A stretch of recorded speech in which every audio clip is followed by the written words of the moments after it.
Good evening, everybody. Welcome to After Hours with Dean Ryan. Yes, a little impromptu because tonight's episode is called Reflections, which has a very strong definition that's within its own title. You know, it's very reminiscent. It reminds me of the actual song Reflections, which has a lot of meaning to it. But reflections of the past really help us figure out and manage our way through the future. But it's the present that's very challenging. There's been some very unpleasant, unfortunate news that has been brought my way just hours ago as I was preparing for a very different kind of format tonight, for a very different kind of week that we're about to embark on, and in a very, very challenging year, 2022. I'm sure we'll brush upon that as the night goes in to the late hours, the after hours. But I received some unfortunate news that days ago, right before the Thanksgiving holiday, that my dear friend Clyde Lopez, who I've spoken about before, and I received news before the Thanksgiving Day that he was withering away a little bit health-wise. And, you know, I don't want to believe that because I'm quite a optimist in the most, I guess, unnecessary moments when you shouldn't be. But it really struck me. And I heard that about 6 days ago. And I kid you not, on top of everything else that has been going on in my life and professionally, personally, but I still wasn't fully 100% believing into that hype. But my body did. And I don't know how many you can relate to this. I started getting a very acute pain in my lower back, which I had no reason to. I didn't pull my back out. I didn't slip. I didn't fall.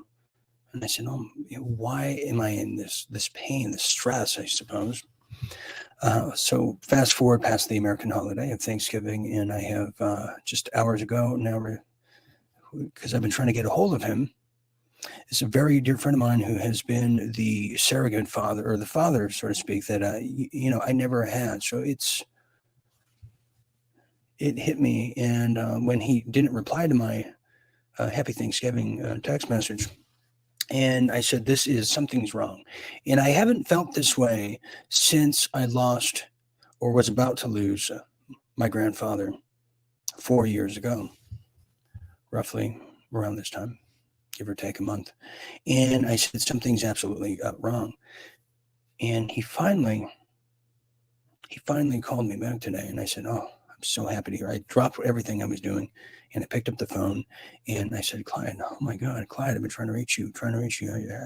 Just to hear his voice was a real godsend.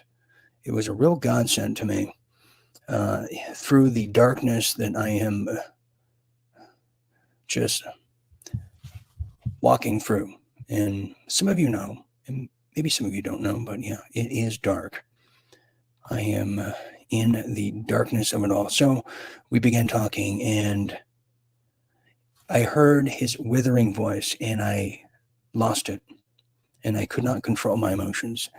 And I said, Clyde, please tell me you're going to be okay. Please tell me you're going to be okay. And he said that he can't even feed himself, and he can't sleep. And he said he's disappearing. And I lost it. I lost every amount of control. We were both in tears on the phone just hours ago. And everything that I have known to be true with my own vicinity of control and people has been flipped upside down. Everything that I knew, everyone that I knew from my past, from my hometown, is gone. And now one of my closest friends, who I've known for 12 years, who has always been there for me. He's the guy I went to find the right car, the right place to live, the right mechanic. Clyde is Clyde is the Consumer Reports, the go-to man that knows everything, the professional everything. He is that person. And when I went to California just recently, months ago, for my first so-called vacation of 2022, and it was anything but. I went there to discover an environment that was rotting in his own vicinity, his own household. And I saw a man that was almost half the man he used to be physically, and I was in such disbelief. And people cope differently. His daughter's coping differently, and I was coping in the sense that I'm from afar, so it's got to only get better. That's when I realized something was wrong, and that was just months ago.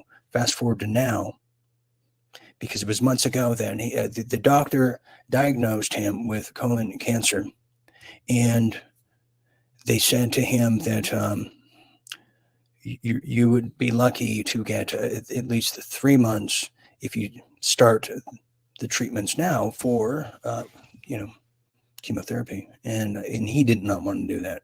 It's not what he wanted to do, because like many of the people in this awakened realm, they don't believe in the big pharma remedies and suggestions, and that's not him.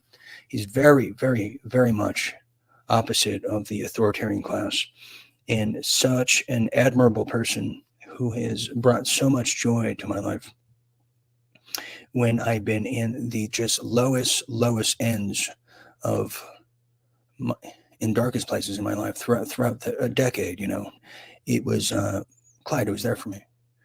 When everything was lost, and to see this towering man, this figure, this guy that had so many elements of my grandfather in him.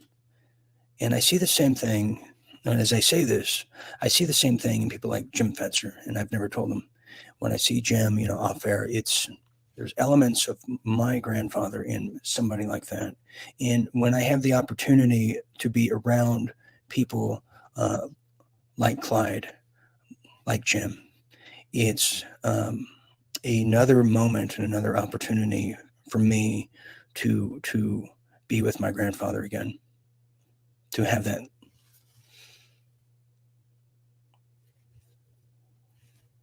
conversation.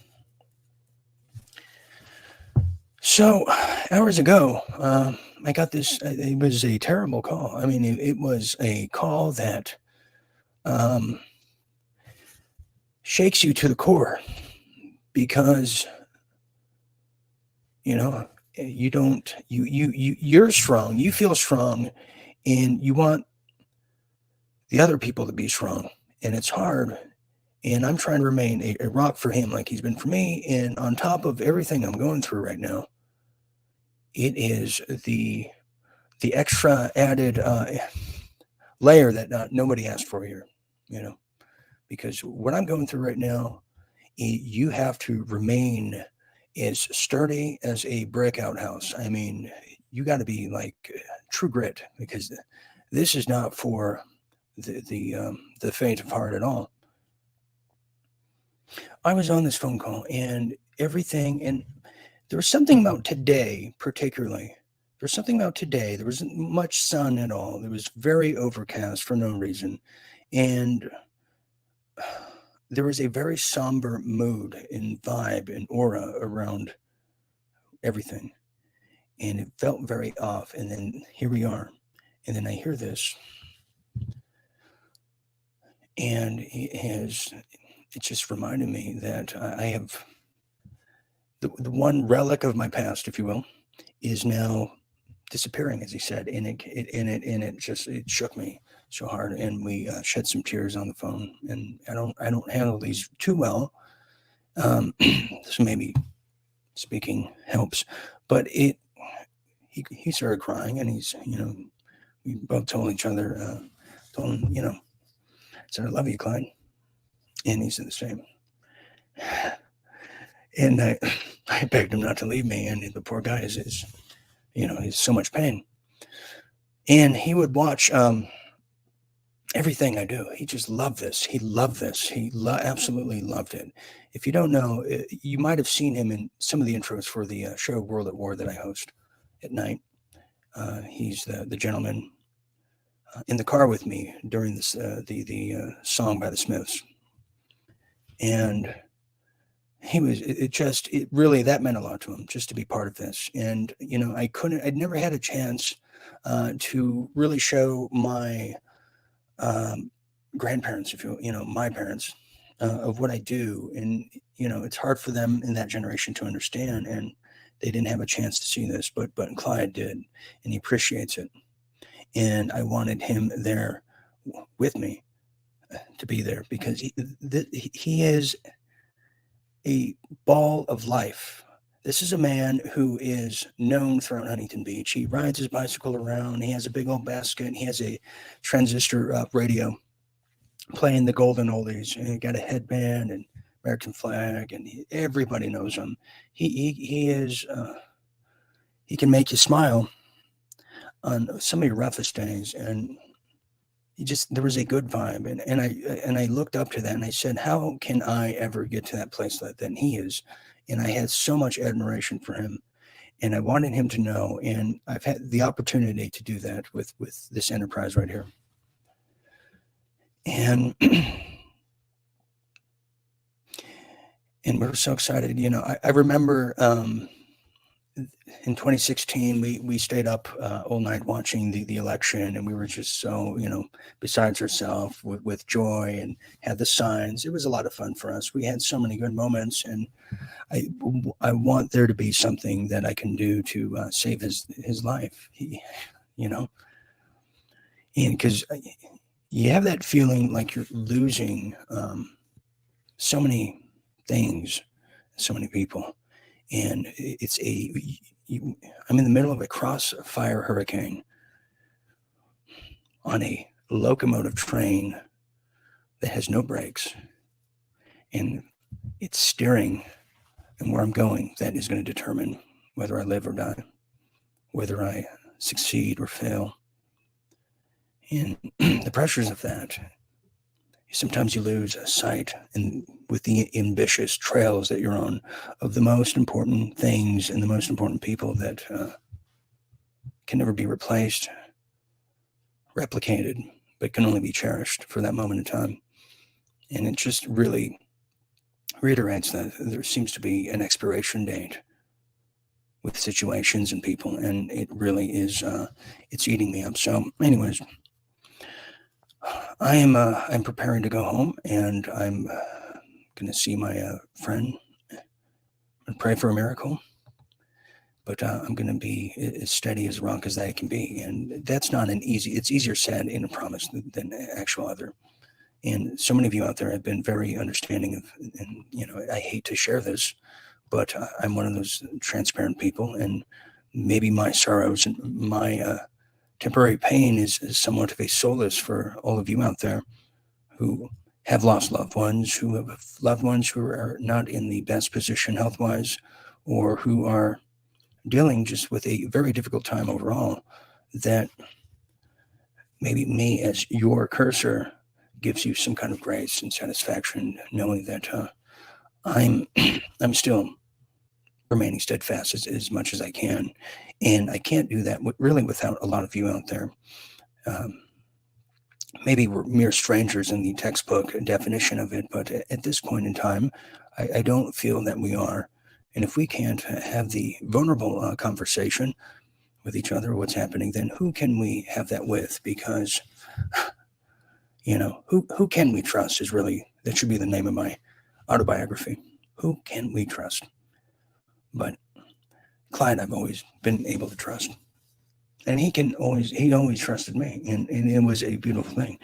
And, we talk about all these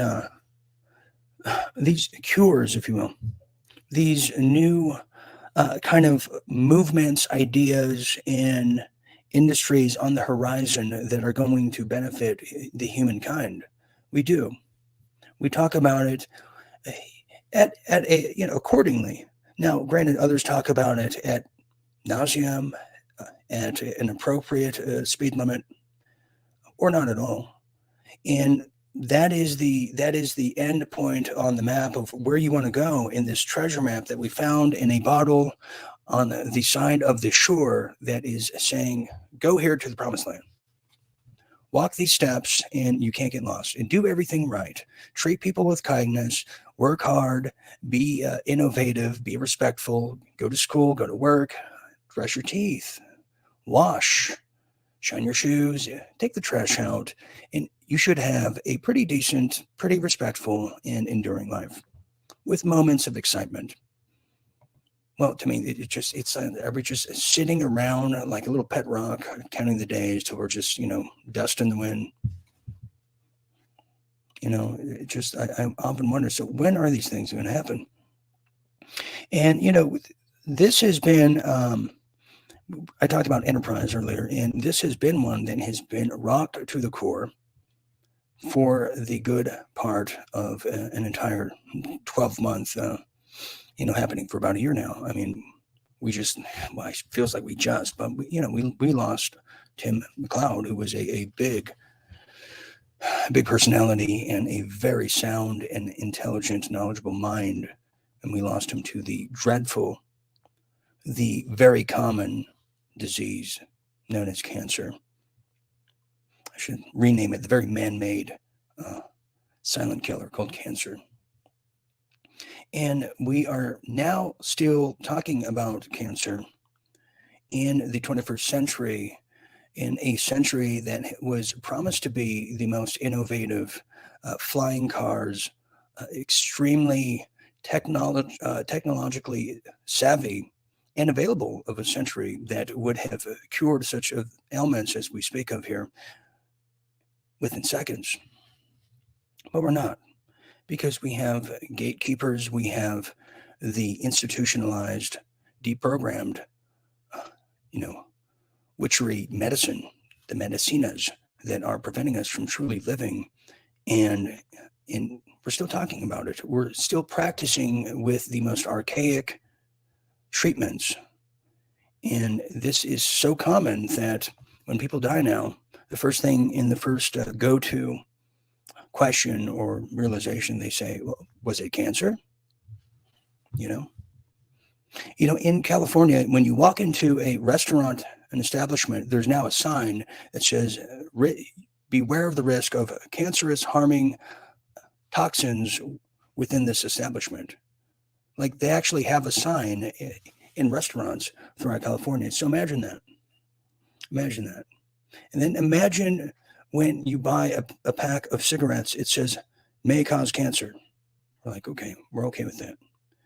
But all the other things that really do, there's no listing, there's no fine printing, there's nothing. So if you take that into account and you take the first two, we are living in a cancerous world. And if we really want to get down to brass tacks, America is one of the smallest populations in the world, but has the biggest percentage in population of cancer victims. So we live in a cancerous society. We live in a cancerous country, and it is beyond just the chemicals. It's beyond just the food, the drinks, the cigarettes, the drugs, and other. It is a cancerous culture. It's a cancerous state of mind, and it's a very collective one at that, where questioning and asking for an alternative route, which is true diversity, is not just frowned upon, but it's punished. You know why? Because that gets out of the collective and it starts representing the true minority of the world, and that is the individual. And that's a danger to the establishment and the authoritarian gods of control, the slave owners, and the country club elites, where there's one big club, as George Carlin told us, but we're not in it. We're merely the flies that went on the windshield as they plowed through our communities and societies. So these are things, once again, and as I expressed in the month of January when we lost our very beloved Tim, that I'm now expressing again with little to nothing of answers other than keep following and trekking along the map, and hopefully we'll find what we're looking for, or at least what was told to us. And I tell you, it hurts. It hurts. It hurts. The very few people that you can maybe count on one hand that are people that you love from your, way past before all of this, before you have created a new kind of, perception and realm and pathway for yourself. Those people, maybe they're from your hometown, maybe they're from your school or just a distant cousin. Those people, especially when they matter, when they're leaving, it's an end of an era and a chapter that you were not done reading, nor were you ever done writing. And that's what hurts. It's being taken from me once again. So these people are just very important. And, we're busy working. We're busy forging ahead in this war. This is a war. This is a world at war, and you cannot get any more descriptive than the actual title itself, because the actions, the vibe, the feeling of it is just that, the world at war. It's the war on the international stage. It's the war on the local stage, and it's the war within. It's a war within, and not everybody's going to make it. Not everybody's going to make it. They're going to pass away. They're going to wither. They're going to give up. They're going to turn. And when they turn, that war then is directed and targeted at you at the most inconvenient of times, in your Achilles heel, when you least expect it, when you least want it, and when you never asked for it, nor did you ever want to go to war at all.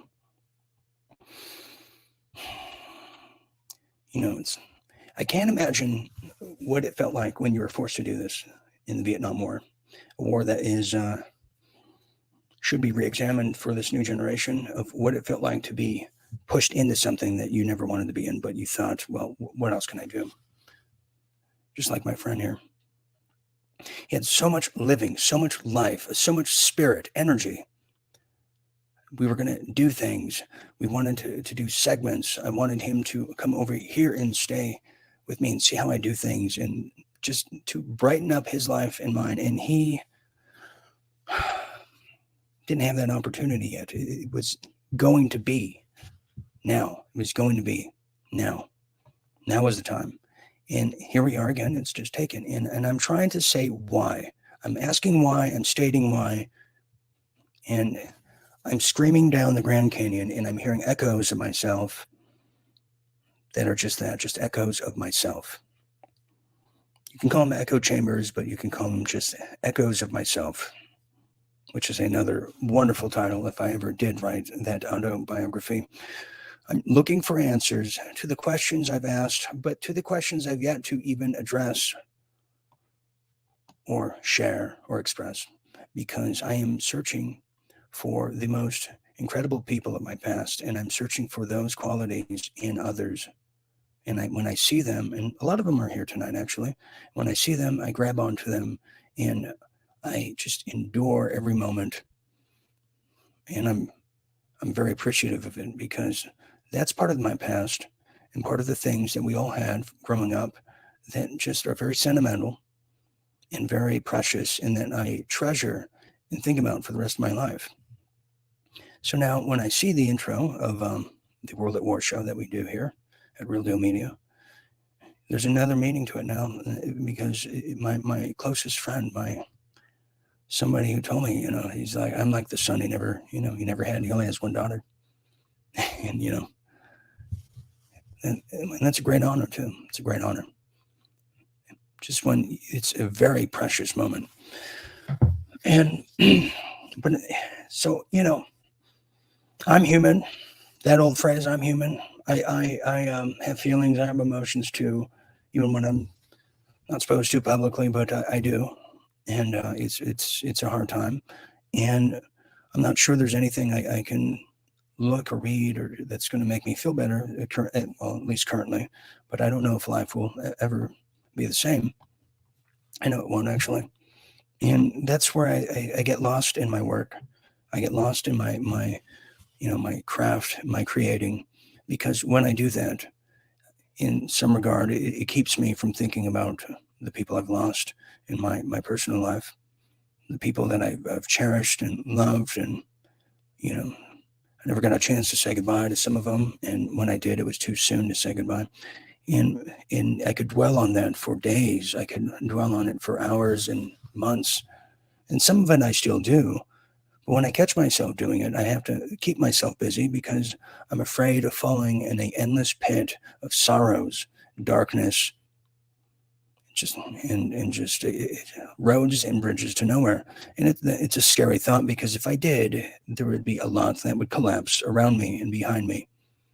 In the trajectory that I'm on, and the pathway I'm on, is a very dangerous one, with very dangerous people, with very salacious, fictitious fallacies that eat at you. And that's the whole purpose of it.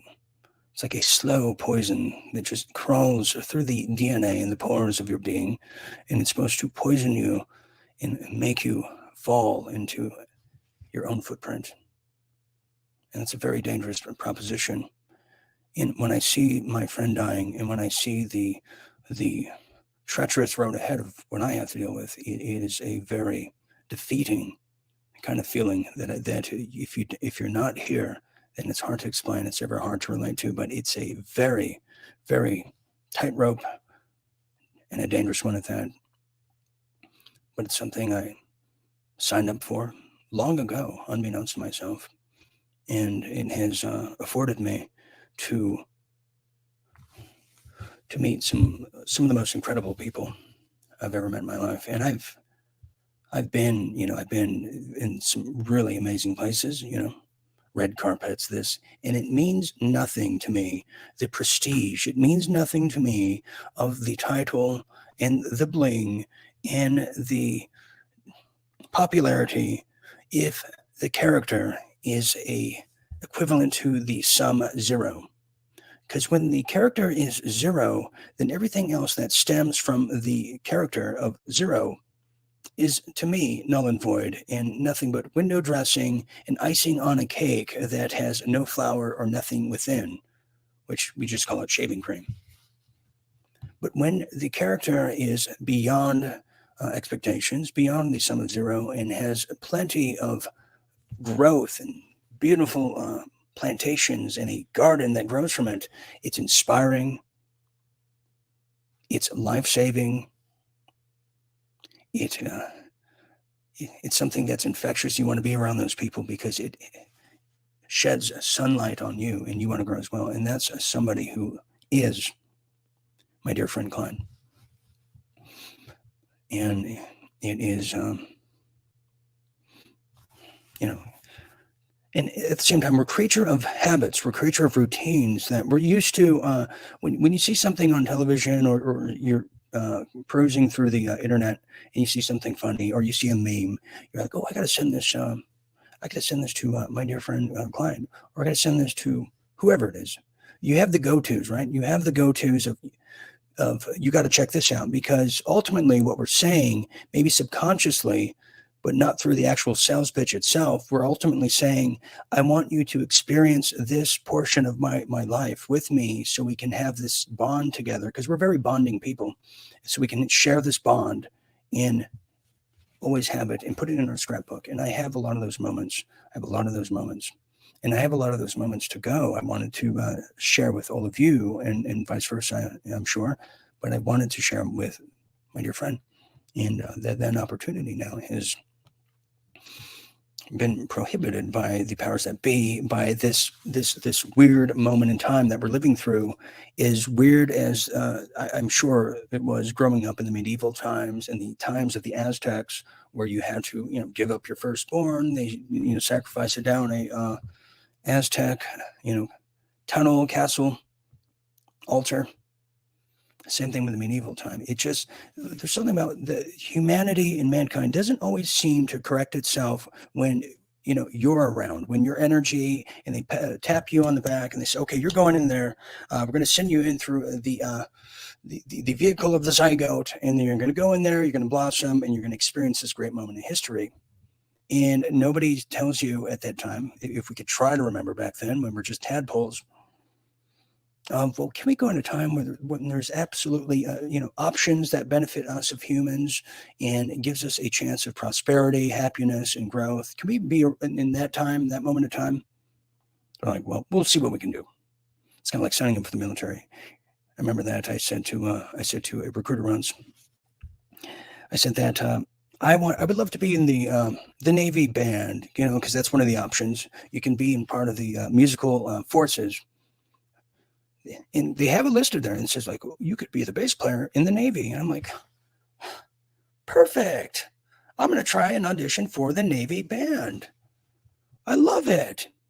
What they don't tell you, and I learned the hard way, we all know that story about me, is, oh, that's the carrot that gets dangled in front of you because you have to do 8 to 12 weeks of hard labor in boot camp. And then after that, you have to start from the very bottom of the totem pole and peel potatoes and just completely get yelled at by people that just automatically give you homicidal tendencies and imaginative kind of aspirations to do everything you can do to get out of there. And boy, did I ever. Because that's the kind of complex creative mind, and it's part of the art of nonconformity, which is exactly the type of people I like to have around me that follow the same pathway. That's my dear friend Clyde, and many of you out there. Because, like I said earlier, shades of my grandfather is what I see in people. And then shades of myself too, but forget me for a minute. And there are people that have a bad upbringing, bad parents, a bad father, a bad mother. But within a family, a family setting, you'll often hear, but my grandmother, Gladys or whoever, she was so sweet. She always baked a bun cake or something. And those moments, those little things, they're very warm moments that we cherish. They stick with us as the warm, fuzzy memories we have that we just keep in a little locket that's virtual, and we keep it near our heart because it's very true. And you could be the toughest guy in the world. You can be one, strong chick, cracking skulls and everything. But we know within those people's past, a lot of these people, they have someone that really touches them to the core, that moves them, that gives them that memory. Like when I cook, I feel that my grandfather's next to me teaching me, I'm watching him do it because that's what I used to do as a kid. I said, oh my God, he was a short cook. He went, he used to do that in the Navy, cook, something like MacGyver cooking, just throw it in there, throw some rice in there, throw some, just something that you can make real quick. He wasn't measuring, he wasn't reading a Julia Child cookbook, but he was making something and not necessarily teaching me the steps and the protocol, but he was doing it as adolescents and children were very observant in the same way that animals are, whether they're dogs, cats, or birds. We start mimicking and shadowing what we are intaking, because a lot of communication, they say upwards of 80%, some say 90%, is nonverbal. Nonverbal communication is the loudest form of expression and communication. Signs, symbols, actions, energies. You can walk into a room, and a lot of women probably have this attribute more than men. You walk into a room, whether it's a house party, a congregation, or a institution that you have to be at, and you can feel right off the bat the energy in the place where you'd like to sit down, where you like to reside during your time in existence there. And you already have a good idea of the people that you probably won't get along with, the people that don't like you, and the people that absolutely want to get to know you. And that's one of the nonverbal communication skills and attributes that we inherit from ancestors, you could say, from our parents, from our great-grandparents. But it's one of the skills.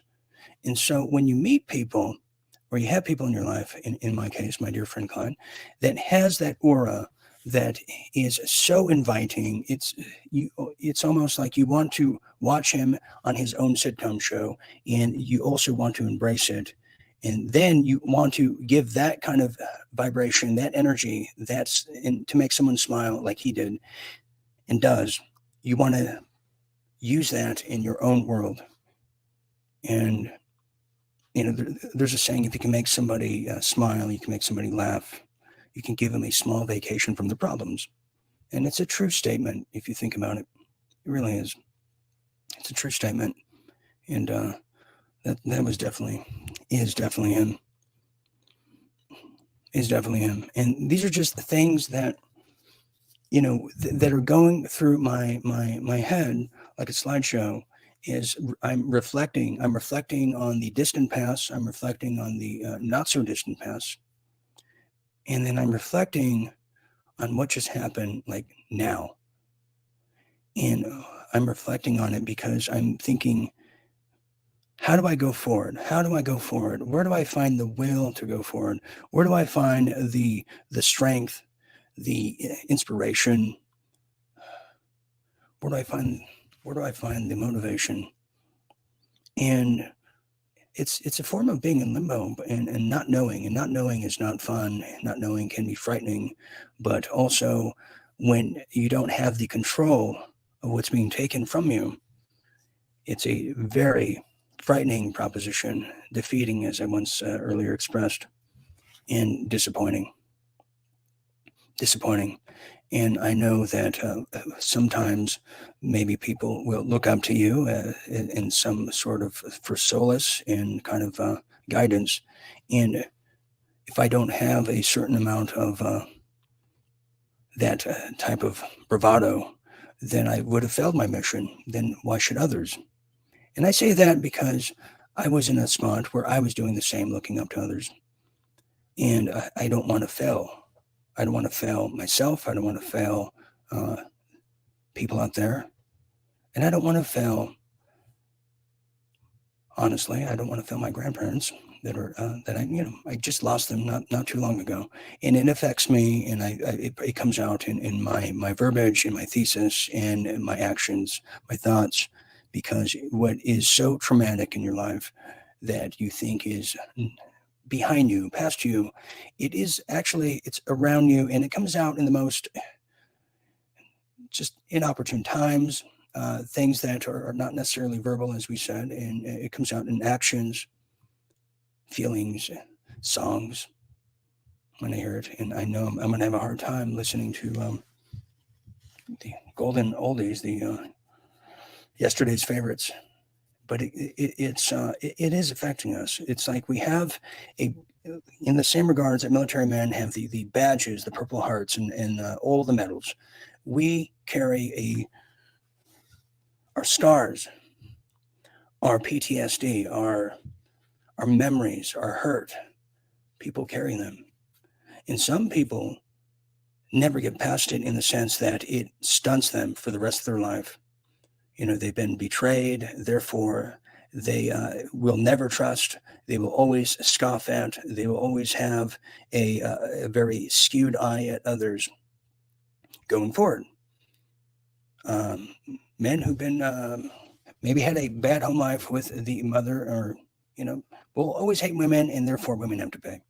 And I think that is such a small-minded kind of thinking, if you allow yourself to be brought down that way, because therefore someone else has to pay for something terrible that happened to you, and it's not fair. It's not fair. But I can see how people think that way. I can understand how people reach that conclusion of something happened to me by a certain person or somebody's, therefore other people have to pay. Other people have to pay, and therefore I'm going to be left wallowing in the misery of the victimhood, whether it's the institutions that have given us the archaic cancer treatments or caused it. You always hear about the remedies, right? We hear about the cures. You don't often hear about the causes, because the causes, if they really told us, just to sidestep here and give you a PSA, the true causes, if you really knew, are all around us.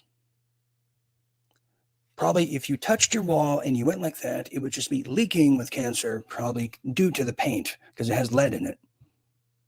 If you eat at a restaurant in California, they're telling you you're going to get some poisonous just ailments that might not affect you now, but call us in 20 years. And then we'll say, yeah. When you went to Denny's, yeah, that was us. We put it in your, moons over Miami. That was us. We did it. How you doing there? How's your archaic treatment? Sincerely, Denny's. Yeah, because we have to control populations around here. We hope you understand, Mr. Ryan, that what you're speaking about is very dangerous, and you're talking about natural cures, but how dare you talk about the causes? Well, now we're going to have to put you out of your misery and call it an accident. If you don't mind, we're going to have to put it at your doorstep. Yeah. Well, I say to them, well, just get in line with everyone else. And please sell more tabloid stories while you're at it.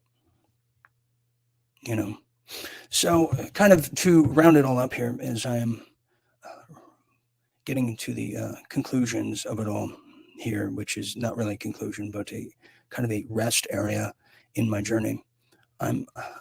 My reflections are very important, because if I don't reflect on people, that person here that is withering away, and what made him so important, why was our bond so good, and if I don't reflect on that, then I may never find that again, and never find a sort of a form of happiness that I am ultimately looking for. Like many, we're just looking for some civility, a little bit of happiness, a little sunshine. We're not trying to win the lottery. We're not trying to stand on the Hollywood Bowl sign and say, look at me, I need attention now. We're trying to have just a peace of mind with a good grip of people in our lives that make us happy, common ground. We can have a little laugh here and there. And I think that's not a lot to ask for, is it? Not a lot to ask for. And the little that we have in this great time of challenge, it's almost minuscule. It's pennies to the dollar. It's crumbs to the actual entire, cake, if you will. It costs nothing to be a good person, but it costs everything to stand for something, and stand for the ones you love, and stand in the conviction that you have been destined to stand for. And that's what I'm learning through this great time of darkness, challenge, and maybe a little tiny hope of light at the end of that tunnel.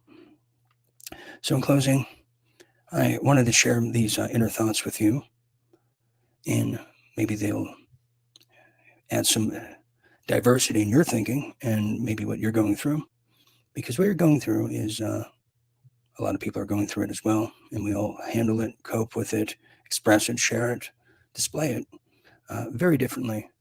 But the one thing that is true is the pain, the hurt, whether it's betrayal or death or loss, is very real. It's very human. It's the human condition. And it's something that we're not trained for. I'm certainly not, and nor are we always prepared, but we're trying to do the best we can. We try to mend our way through this jungle of no promises and no guarantees other than perseverance. So I want to thank you for sharing a bit of this life experience with me. It's my life has been quite televised for quite some time, and but I couldn't be expressing or televising it to a better, more effective crowd than I have here tonight. The Real Deal members and everybody who's been part of this journey and experience is really, truly near and dear to my heart. And that's not always easy to say without being cliche or novelty, but it is the absolute and utter truth. And I'm going through a hard time, but I vow to get out on the other side, atop of it all. And a lot of that will be thanks to a lot of you out there for being a crutch, whether we know each other personally or from a distance. Your energy, your messages, it really, truly means a lot to a guy like me who's alone in this world. So I want to thank you for that. I'll be kind of weaving in and out where I can here. I'm preparing to go home and say goodbye to my dear friend Clyde. So thank you for joining me tonight. This is After Hours, and I will see you down the road. So stay tuned, stay awake. This is Dean Ryan saying thank you and good night.